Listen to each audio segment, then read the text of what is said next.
Changes and modifications, the chair look for motion to accept the minutes as they're written. I'll make a motion that we approve the minutes of the April 23rd board meeting and the May 16th special board meeting. First by Mayor Bonner. I'll second. Second by Mayor Wallace. Any discussion on the motion? I'd just like to mention one thing on our April 23rd. There was a recommendation that Heidi Franco check copy monthly bank statements and so forth. She was interested in that. I think it was agreed that she would do that. So after we vote on this, we can just inquire the status on that assignment from her. Any other discussion on the motion as stated? All those in favor say aye. Aye. Any opposed? Motion carries. We have before us is our April financial statements. We've had an opportunity to look through the financial statements. Any concerns or questions the board has on the April financial statement? Any points you'd like to bring out? If not, the chair would look for motion to approve them. Is it possible that we did not get the check registry or the bank statements yet for this month in warrants? I don't see it here, I just see the regular warrant. There was a computer issue of some things that were quite lengthy. That may very well have been. Is that what it was? It was attached to the email to all the board members with the board packets as a separate attachment. It was long and intense, and but not hard copy would have been Really? big. Okay, so that's the check registry? That is, it was labeled as the April 30th financials through April 30th. And it was a separate attachment to the email you got with the board packet. As I recall, the only attachment I received was this. No, there were both two attachments on the file. Did the rest of you get both It was on the attachments? computer, it was email, it didn't come hard copy. So you did see it? Yeah. Did you go through it? Didn't read them, only through them. I'm sorry that I didn't, I because mean- I'm looking forward to that. In case they let other things get in the way of that. Did anybody else look at that file? Yes, from the checks. I made a note of it on the email that it was attached to the email for board member review, but we didn't print it because it was so lengthy. Pretty lengthy. Okay. I didn't study it like yourself, I was catching up on other stuff. Just a couple of questions here. We've got income miscellaneous. We're 67% ahead on miscellaneous with a 27,844. Where does that miscellaneous income? Where is it derived? Well, the big chunk in April came as a result of our green credits that we received payment on. So that's where most of that came from. Is that from the wind farm? Yeah. Is it called Rex? No, it's from Jordanelle, or Jordanelle, sorry. And most of them came from Jordanelle. All of them came from Jordanelle. All of them? Okay, and then on the other one, let's see, building maintenance. I know that we've got all of our, and this is ongoing, and maybe you've explained this before, but we're 225% long on our building maintenance. What are we still? This is one of those that And I think you probably drive told us me before. nuts. Our gas bill gets bumped into this bucket. It's just a bad bucket. I mean, it really is. You are seeing in the monthly trend on that, the 8,000, 5,000 in that range. That is a true and accurate depiction of what you'll see come through the end of the year. This was just a bad budget line item altogether. We didn't really have anywhere to put the standard building operating expenses when the budget was built. And so that's what's in there. That's why it's listed. It's not really maintenance. We're not really doing all that much maintenance work on the building. It's more just paying the gas bill that belongs to the building. I believe the damage to the garage door on the new shop is in there, and that's several thousand on top of that. Well, I won't ask that again. I think you told us before. I remember hearing these stories. Bob, where that comes from, I mean, not to speak for Bart, but when we were putting the budget together, the majority of those things for building maintenance were being booked in repairs maintenance training, like last year. So Okay. they were being booked in that bucket. And then when we started the fresh year, we said, all building costs should go in building maintenance instead of repairs maintenance training, so that it's, you know, Okay. those are real building maintenance costs. But the budget had been approved. You'll notice that repairs maintenance training is severely under budget. Okay, so that's, And that's because, you know, at some point in time, we could do a budget adjustment, I'm guessing, if Bart so chooses, but, I mean, that's where the crossover happened, is we wanted to, like, starting first of the year, we wanted to start putting all building maintenance into the building maintenance line item. over time, everything's gonna find its home, and that's fine, I appreciate that explanation. Well, and each accounting manager likes to do it their own way too, so. Any other vectors? Any questions on the April financials? The chair would like the motion to accept the April financials as stated. Make the motion to accept the April financials. I'll second it. Any discussion on the motion as stated? All those in favor say aye. Aye. Motion, financial plans carries. Before we also the April warrants. The board, any concerns or items the board would like to bring up on the April warrants? Mr. Chairman, I'd like to request that I'm able to get a, well, let me ask this. Did that thick report, Bart, include the bank statements?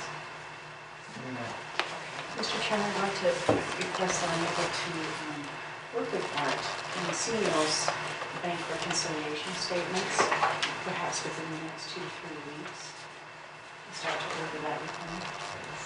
The April warrant for the April financials. And probably for up to date. Okay.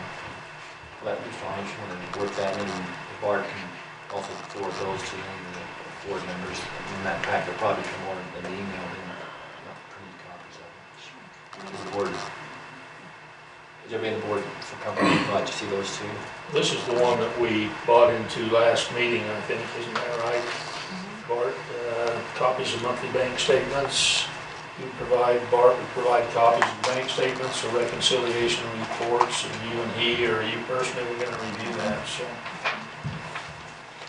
Mr. Chairman, I'd also like to make a motion that we're able to see payroll information, at least monthly totals per employee, along with the benefits. I'd really like to see that broken out.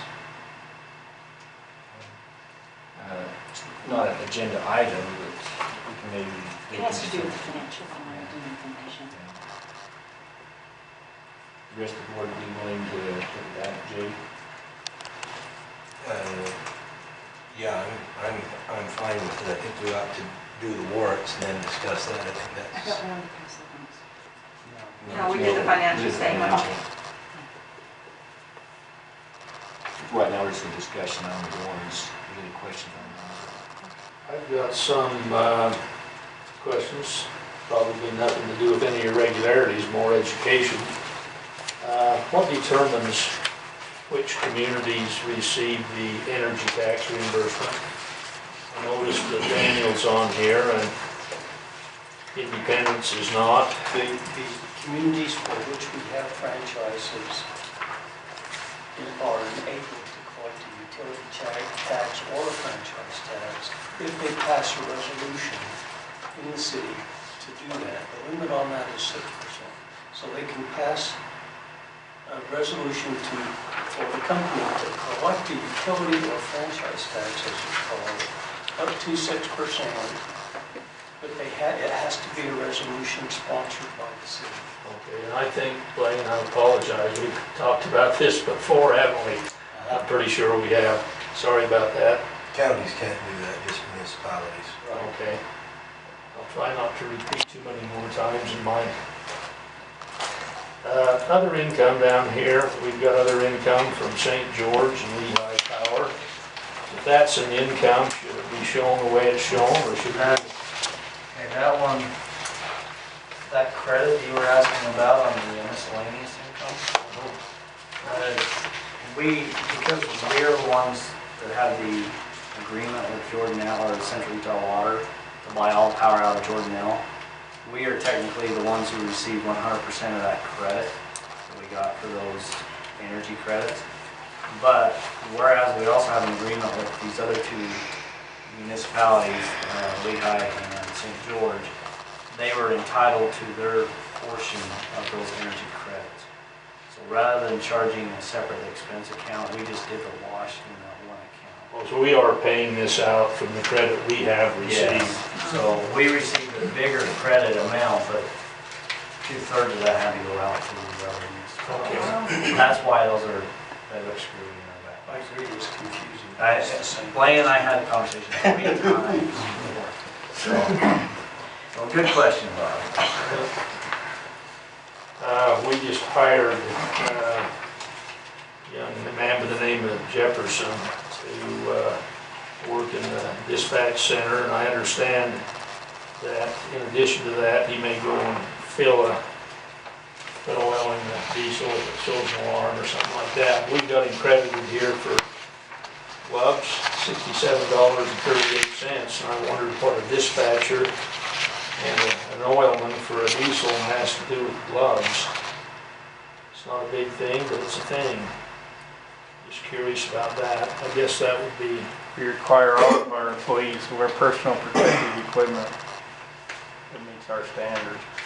So, it would be among the field people then, same gloves, same eye care. And, thank you.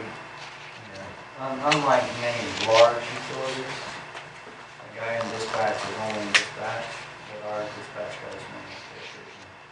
Yeah, Get grab out a shovel and grab do whatever. shovel. Okay, that's your Therefore, we appreciate. have to secure him with proper PPE. Appreciate that. Now, I sort of hate to get into this, but I'm gonna. We are paying out a garnishment under miscellaneous. And this is obviously for one of our employees to a, this would be on page 9. And I'm wondering if this is for the same individual who we are also paying or have paid child support payments in the past without naming names. Okay. We ought not to talk, it's private personal information. We won't discuss that then. And the reason we get that account is because we don't have a different account for it. So, We'll maintain that privacy. Next down, professional services. We have now CFO as the vendor receiving money from a board stipend payback, and I suppose we can talk about this. We know there are two individuals that are still endeavoring, or one in particular is endeavoring to pay money back, the other is not. How did this get tied in with now CFO? It seemed like it was a good idea to have somebody independent review and categorize and show the board compensation that was required. Okay, this appears to be a first, is that correct? This is the first time it's been entered? And that would probably be the first and last. It was not a big project. Okay. We're paying them to review the payback. This isn't a payback. All right, thank you. Well, then where is the information that they did for us? Where is the report? In my office. Are you able to email it to us, Joe? Oh, I'm certainly happy to do it. If you request, I guess. Mr. Chairman, is it possible for us to receive this report from Joe? You can request that from There's no him. He's reason, already agreed to. there's no reason not to. I think there's only one that I know of that's on a regular payback schedule, and the second, to my understanding, has not made any efforts to do so.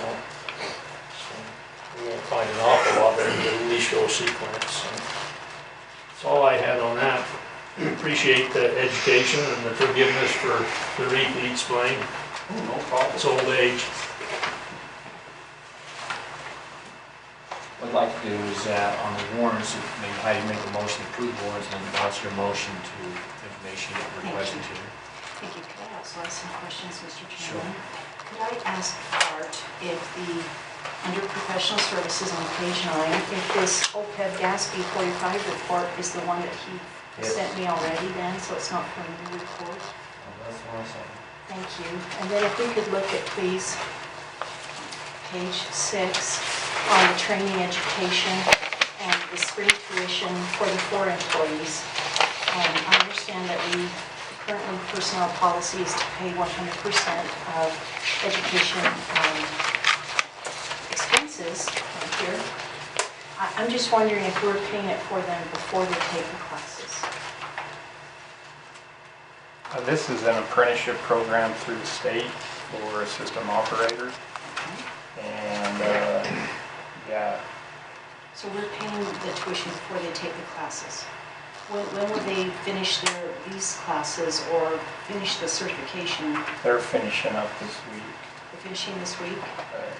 So we're not paying for it till the end? Brereton is moving under Jake's department, so he'll be entering, Electrical apprenticeship. moving into a different apprenticeship.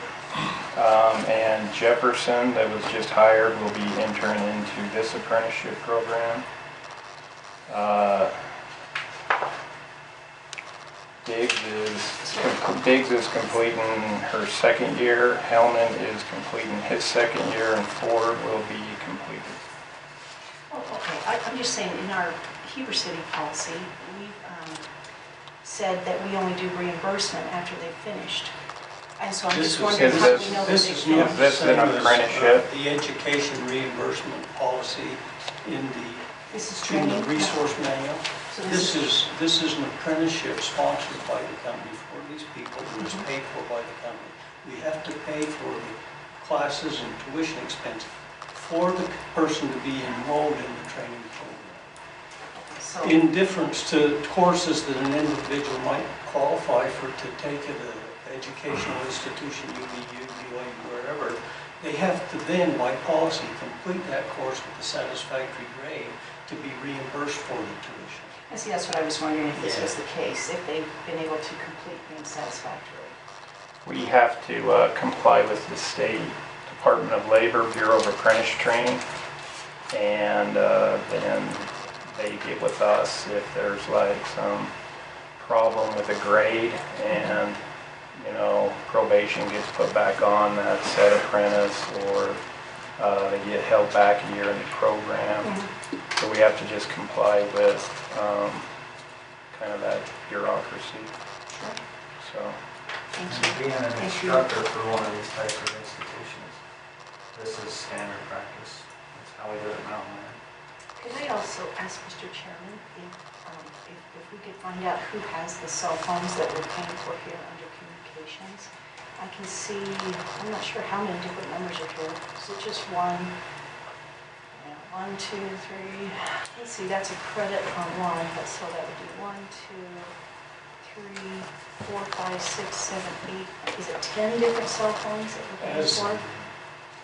As company policy, each employee is required to have a cell phone. As we've explained previously, as each employee elects whether to have a company phone and reimburse the company for any expenses beyond $50 per month that's incurred on it as personal expense, then they have that obligation. Or they can furnish their own personal cell phone and get a $50 per month allowance for them providing the cell phone. So every employee, that's all 36? That's to all employees. So even the ones in the office have a cell phone? That's correct. And we use them.